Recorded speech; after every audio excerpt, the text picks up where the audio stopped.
Hello, this is Brian Scuttle with Sonic Cinema here with a quick take of Celine Song's Past Lives, which I missed earlier this year, along with many other independent films.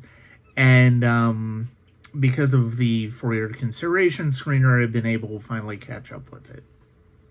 And I have a lot of catching up to do before I'm ready for the Georgia Film Critics Association. Hopefully, I will get to as much of the major ones that I want to get to soon.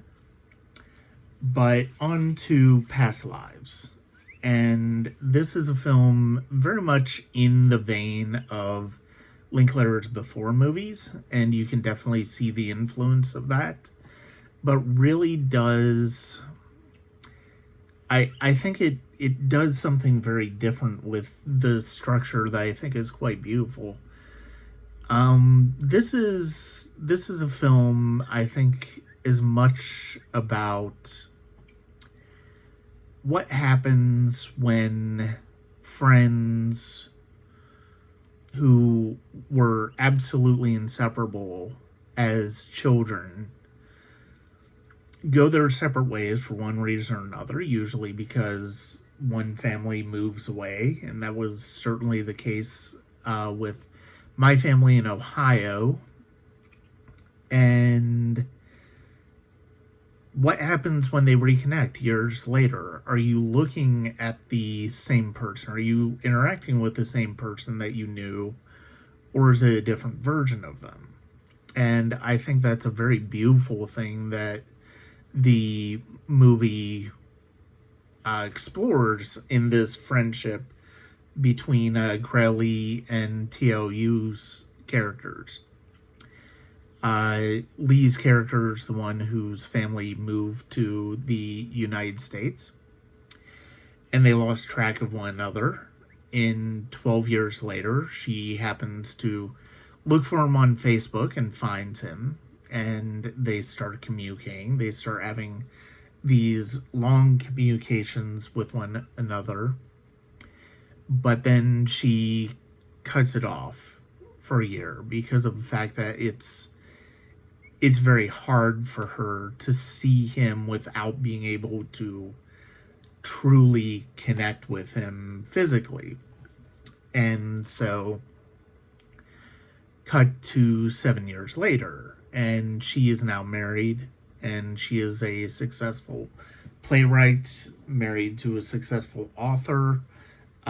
James Magro, who was in The Big Short, has a very terrific role that I think kind of goes unheralded to a certain extent. But I think it's a great role of a spouse who is not quite sure what to do in this particular situation. And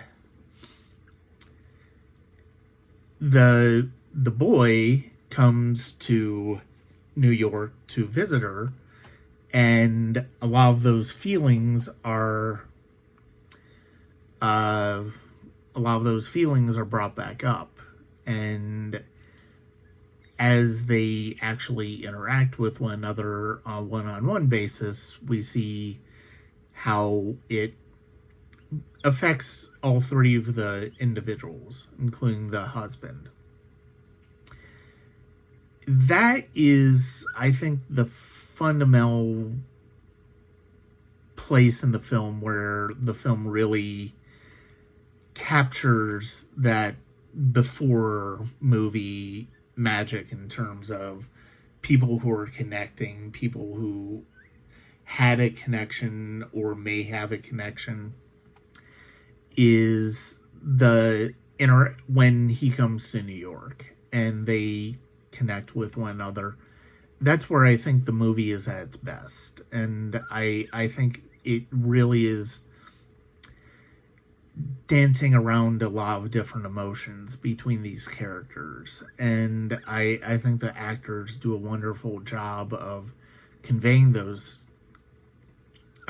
emotions quite well. The movie ends in a way that makes it very clear where each of these three people are. And you you think you know where it's going to go after the credits roll, but we really don't. You know, things could change drastically. I can see another film with these three characters coming down the road and it being a completely different scenario than what I feel like might be set up happening. This is a wonderful movie. I love the screenplay by Song. There are times where it's not as interesting, but when it focuses in on the relationships is when it is its strongest, and the performances have such a huge part to play in that. And this is just a beautiful movie, an absolutely lovely film to watch, and I'm really glad I got a chance to see it. And so those are my thoughts on Past Lives by Celine Song, and I hope to have more on the way over here over at Sonic Cinema. And thank you very much for watching.